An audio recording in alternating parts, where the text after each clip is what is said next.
আসসালামু আলাইকুম।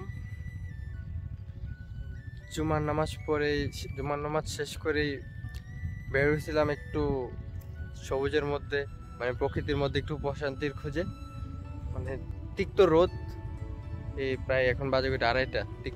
আসার পরে মানে যতটুকু ভাবছিলাম যে যতটুকু ভিউ পাবো, বাট তার থেকে আরো দারুণ বসন্তের নতুন পাতা ফুটবো গাছে। এখন এই যে বসন্তের মানে এখন পুরান পাতা ঝরে গেছে, শীতকাল, বসন্তের আভাস, বসন্তের নতুন পাতা আসবো, চারিদিকে সবুজ আর স্নিগ্ধ বাতাস। আর এখন বাড়িতে যেতে মন চাইতেছে না।